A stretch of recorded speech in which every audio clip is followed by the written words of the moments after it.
Important एक topic जिसके बारे में हम वैसे तो पूरा साल ही बात करते हैं, लेकिन ख़ास तौर पे इस महीने हम इस पे पूरी एक कंसंट्रेशन रखते हैं, एक अवेयरनेस फैलाने की कोशिश करते हैं। दुनिया भर की तरह पाकिस्तान में भी छाती का कैंसर तेज़ी से फैल रहा है, लेकिन इस मर्ज से बचाव और इसके बारे में आगाही भी साथ ही साथ बढ़ रही है। हर साल छाती के कैंसर की 90,000 केसेस सामने आते हैं और 40,000 ख़वातीन मौत के मुंह में चली जाती हैं। ये स्टैट्स हम आपको इसलिए रिपीट करते रहते हैं क्योंकि it doesn't have to be like that. इसको आप बिल्कुल रिवर्स भी कर सकते हैं अगर अर्ली डिटेक्शन हो जाए। डॉक्टर जुबैदा काजी हमारे साथ मौजूद हैं, प्रेसिडेंट हैं पिंक पाकिस्तान ट्रस्ट की और ख़ुद रेडियोलॉजिस्ट हैं। बहुत शुक्रिया डॉक्टर साहबा, आपने वक्त दिया। डॉक्टर साहबा, बहुत से इदारे हैं जो कैंसर अवेयरनेस के लिए काम कर रहे हैं, लेकिन प्लीज़ हमारी अंडरस्टैंडिंग के लिए बताइए कि अच्छा आपने बता दिया यूं छाती का कैंसर आपने फिजिकल एग्जामिनेशन से डिटेक्ट करना है, इससे पता लग गया, लेकिन इसके आगे की assistance is the most important assistance, वो कैसे आप लोग देते हैं?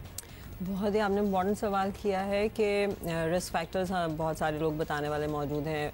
प्रिवेंशन शायद हमारे यहाँ इतनी ज़्यादा लोगों को नहीं पता कि कुछ जो मॉडिफाइबल रिस्क फैक्टर्स हैं उनकी प्रिवेंशन हो सकती है, लाइक ओबेसिटी है, वज़न का बढ़ना है, इनऑर्गेनिक डाइट्स हैं जिस तरह हम शिफ्ट हो चुके हैं, हमारा लाइफस्टाइल है, वर्कआउट नहीं है, ये सारी चीज़ें जो हैं वो किसी भी डिज़ीज़ को बढ़ाने में बहुत इंपॉर्टेंट है। इसी तरह ये ब्रेस्ट कैंसर में भी उतनी इंपॉर्टेंट हैं। तो ये कुछ प्रिवेंशन हैं जो मैं कहूँगी is better than prevention is always better than cure, तो ये ज़रूर करना चाहिए। जो अनमॉडिफाइबल फैक्टर्स हैं, जेनेटिक्स वाले हैं, फैमिलियल हैं, उसको हम कुछ नहीं कर सकते, ठीक है। दूसरा ये कि अवेयरनेस हमने दे दी कि अर्ली डिटेक्शन करने के लिए सेल्फ एग्जामिनेशन का एक बहुत ही इंपॉर्टेंट फैक्टर होता है, जो हर औरत को अगर बता दिया जाए और वो महीने में एक दफ़ा अपने आप को सेल्फ एग्जामिन कर लेती है, स्पेशली जब उस एज ब्रैकेट में है, जब वो 40 साल की उम्र क्रॉस कर रही है, तो उसके रिस्क बढ़ गए हैं ब्रेस्ट कैंसर डेवलप करने के। तो वहाँ पे कुछ साइन एंड सिम्टम्स होते हैं, जैसे लंप का फील हो जाना, स्किन में चेंजेस आ जाती है, निपल से डिस्चार्ज हो सकता है, डिस्कलरेशन जी बिल्कुल, तो बड़ी प्रोमिनेंट चेंजेस होती हैं, डिम्पलिंग, बल्जिंग, ये सारी चीज़ें।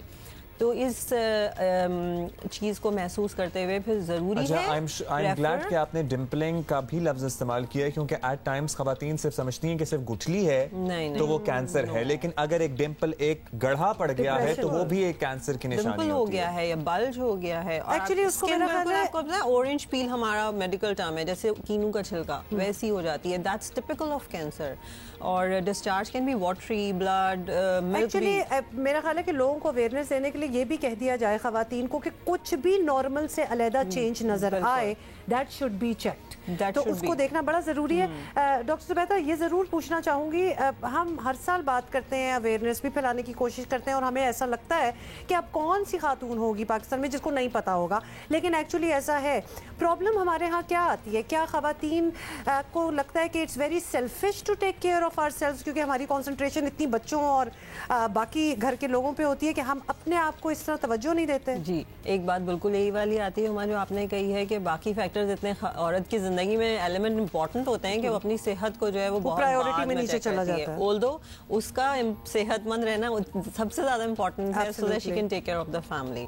तो ये भी एक अवेयरनेस का पार्ट होना चाहिए कि पता हो औरत को, भाई you should take care of yourself. तुम ना हुई तो आगे कौन देखेगा ना। दूसरा ये है कि it's a taboo, nobody wants to talk about it. I don't know कि उस कम्युनिटी में भी नहीं जो अनअवेयर है और उस कम्युनिटी में भी नहीं जो अवेयर है। somehow हमारे यहाँ ये टैबू ब्रेक करना इज़ वेरी इंपॉर्टेंट, जो अवेयरनेस के थ्रू बिल्कुल जो हम ब्रेक कर रहे हैं। Not only making aware female but also males as well, very important, क्योंकि मेल डोमिनेटिंग सोसाइटी है, औरत डिपेंडेंट है मेल पे। मेल शुड बी अवेयर कि ये एक ऐसी डिजीज नहीं है भाई कि आप उस औरत को आइसोलेट कर दें, उसको कोई डॉक्टर के दिखाते नहीं है, डॉक्टर के दिखाते नहीं, वो कहते हैं इकोनॉमिक बर्डन है बिला वजह में कोई, इट्स अ पेनलेस डिजीज। तो सबसे इंपॉर्टेंट क्या आता है, जब दर्द नहीं है यार, कुछ नहीं है, तो व्हाई यू आर सो। और ये by the way can I remind you, ये सबसे खतरनाक बात है कि आपको जब दर्द नहीं हो रही तो आपको टेंशन नहीं हो रही, whereas it is growing inside. Yes, और उसका काम ही इस तरह है कि वो पेनलेस उसमें होगा। ये भी कोई सिम्टम्स हो, please consult whoever you can consult ना। इट कैन बी सिस्टर है, लेडी हेल्थ वर्कर है, जहां जो अवेलेबिलिटी है। लेकिन एक बात आपने और भी की जिसको हमने रीट्रेट करना है कि आदमी, we are talking about breast cancer, yes it's related to women, लेकिन चूंकि मेल डोमिनेटेड सोसाइटी है, you can be the decision maker कि अगर आपकी वालदा, आपकी बहन, आपकी बीवी किसी को कुछ इस किस्म के डिस्कम्फर्ट वो बता रही है तो आप उसको सीरियसली लें। आप उसको सीरियसली तो ये बहुत इंपॉर्टेंट डॉक्टर साहब वक्त की कमी है, हम इस पे बात करते रहते हैं। Thank you so much. Thank you. Pink Pakistan trust से रिप्रेजेंट कर रही थी। पिंक पाकिस्तान ट्रस्ट ना सिर्फ अवेयरनेस के लिए काम कर रहा है, बल्कि अगर आप इनके पास चले जाएं, आपको नहीं पता कि इलाज वगैरह कहाँ कराना है, तो they will guide you through different institutions, जैसे कि कैंसर फाउंडेशन हॉस्पिटल है, किरण हॉस्पिटल है, जिन्ना अस्पताल है, सरकारी अस्पताल है। ये वो अस्पताल है जहाँ कम कीमत में या फिर बिल्कुल फ्री ऑफ कॉस्ट आपका इलाज।